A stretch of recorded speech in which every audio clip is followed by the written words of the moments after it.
Hadirin yang terhormat, inilah persembahan dari saya, video laporan aktualisasi Latsar CPNS Angkatan 9 Kementerian Sekretariat Negara tahun 2022.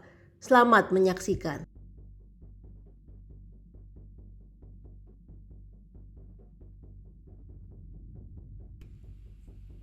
Badan POM adalah sebuah lembaga di Indonesia yang bertugas mengawasi peredaran obat dan makanan. Didirikan untuk menyelenggarakan tugas pemerintahan di bidang tugas pengawasan obat dan makanan. Sesuai dengan ketentuan peraturan perundang-undangan, Badan POM memiliki jaringan nasional dan internasional serta kewenangan penegakan hukum dengan kredibilitas profesional yang dapat diandalkan. Untuk melaksanakan tugasnya, Badan POM membina jabatan fungsional pengawas farmasi dan makanan yang diatur dalam Peraturan Menteri Pendayagunaan Aparatur Negara dan Reformasi Birokrasi Nomor 2 Tahun 2020. Dengan terbitnya Permen-Pan RB Nomor 2 Tahun 2020, maka Jabatan Pengawas Farmasi dan Makanan bersifat inklusif sehingga juga diampu tidak hanya di lingkungan Badan POM melainkan juga pada kementerian lainnya termasuk instansi daerah. Jabatan fungsional yang dibina oleh Badan Pengawas Obat dan Makanan saat ini hanya Jabatan Fungsional Pengawas Farmasi dan Makanan. Sebagai salah satu tugas instansi pembina yakni adalah menyelenggarakan uji kompetensi jabatan fungsional yang dibinanya baik itu manajerial, sosial, kultural maupun teknis. Saya mengapresiasi sekali penyusunan buku saku digital penilaian kompetensi teknis jabatan fungsional pengawas farmasi dan makanan yang menjadi tugas aktualisasi dalam kegiatan Latsar dari Vidimila. Buku saku digital ini menjadi suatu hal yang penting bagi pejabat fungsional karena merupakan salah satu informasi yang diperlukan untuk menyiapkan penilaian kompetensi yang akan mereka ikuti. Nah, dalam penilaian kompetensi tersebut, salah satu metode yang digunakan untuk uji kompetensinya adalah dengan penyusunan dan pengumpulan portofolio dan wawancara terhadap portofolio yang dikumpulkan. Sehingga kualitas portofolio yang baik menentukan hasil dari kompetensi yang bersangkutan dan dapat menggambarkan kompetensi yang bersangkutan.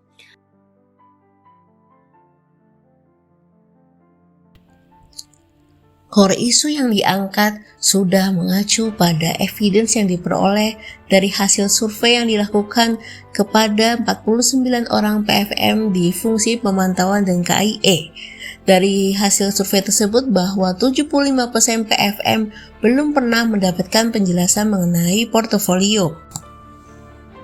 Hasil survei lainnya juga menunjukkan bahwa 57% PFM merasa cukup sulit dalam menyiapkan bukti portofolio. Oleh karena itu, intervensi yang dilakukan tidak hanya pada satu fungsi saja, melainkan seluruh fungsi PFM yang ada. Aktualisasi ini juga sudah mempertimbangkan masukan dan challenge dari penguji. Mungkin di survei ulang, mana yang sudah disurvei kemarin, intervensi ini kemudian media interaktifnya ya, yang tadi bisa diakses di mana saja dan kemana saja mungkin. Adapun kegiatan aktualisasi ini terdiri atas 6 kegiatan. Untuk kegiatan yang pertama yakni pengumpulan bahan dan referensi untuk penyusunan draft buku saku digital portofolio.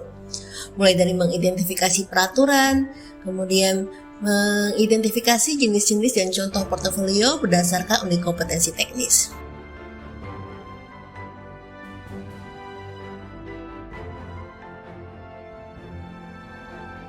Kegiatan yang kedua adalah review terhadap bahan dan referensi bersama dengan mentor, rekan sejawat maupun asesor. Tahapan kegiatannya mulai dari penyusunan e-form review ketidaksesuaian portofolio, mendistribusikannya kepada asesor untuk mendapatkan masukan terkait dengan konten buku saku portofolio, lalu merekap dan menganalisanya dan melakukan pembahasan bersama asesor, mentor, dan rekan tim.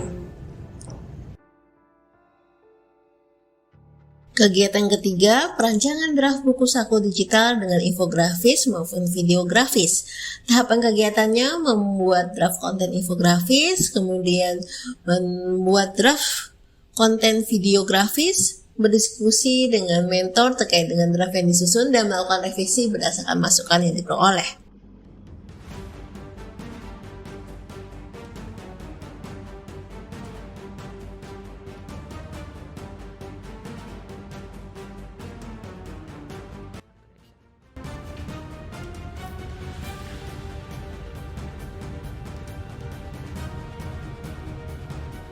Kegiatan keempat yaitu pelaksanaan sosialisasi buku saku digital kepada JFPFM.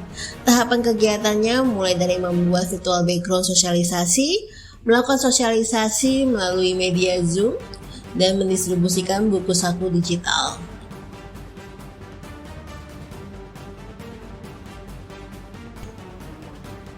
Karena intervensi yang dilakukan ke 6 fungsi, maka dilakukan survei ulang sebelum sosialisasi Dari dilakukan. situ ada beberapa catatan dari asesor yang kami masukkan ke dalam buku saku ini.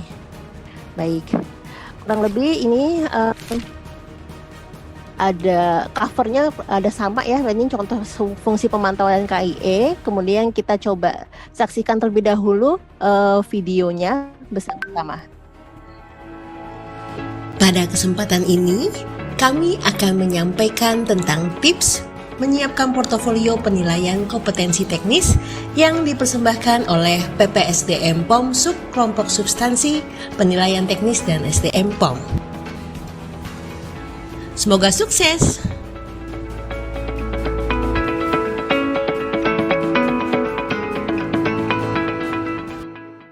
Ada unit kompetensi umum, ada unit kompetensi inti untuk setiap fungsinya.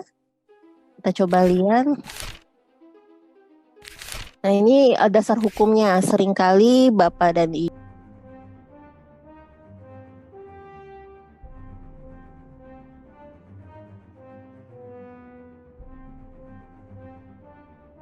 Kegiatan kelima yaitu pelaksanaan evaluasi pemanfaatan buku saku digital. Tahapan kegiatannya adalah membuat form evaluasi dan mendistribusikannya kepada seluruh PFM yang mendapatkan buku saku digital dan mengolah data evaluasi tersebut.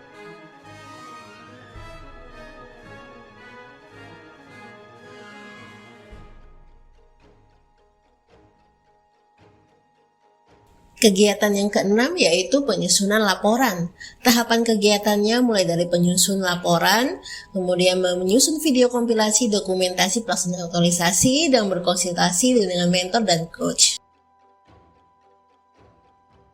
Berikut adalah testimoni dari Kepala Pusat Pengembangan Sumber Daya Manusia Badan Pengawasan Obat dan Makanan. Saya juga mengucapkan terima kasih, apresiasi ya kepada Mbak Nila atas aktualisasinya yang tadi sudah dijelaskan secara lengkap, mulai dari latar belakang ya, identifikasi masalah yang cukup tajam juga tadi ya. Memang sebetulnya ini menjadi sangat strategis ya, terkait dengan pengelolaan jabatan fungsional.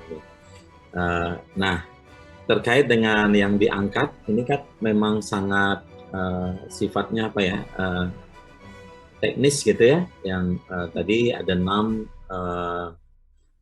jenis atau fungsi yang ada di PFM, mulai dari fungsi standarisasi sampai kepada penindakan gitu ya. Ada hal-hal yang tentunya perlu diketahui oleh para pejabat PFM ini ya, yang tadi sudah disampaikan juga dalam paparan, yang sudah berulang kali mengikuti saja masih banyak yang belum artinya masih banyak hal-hal yang perlu dilengkapi gitu ya, banyak yang belum begitu memahami juga, apalagi yang tadi yang beralih gitu ya dari struktural ke fungsional. Ini kan banyak juga masalah yang kita hadapi bersama ya. Terima kasih banyak Pak Bagus untuk masukannya. Selamat ya, terima kasih. Terima kasih banyak Nila. Sekian laporan aktualisasi saya. Badan POM solid, loyal, tangguh, pantang menyerah. Terima kasih. Saya ASN, saya bangga melayani bangsa.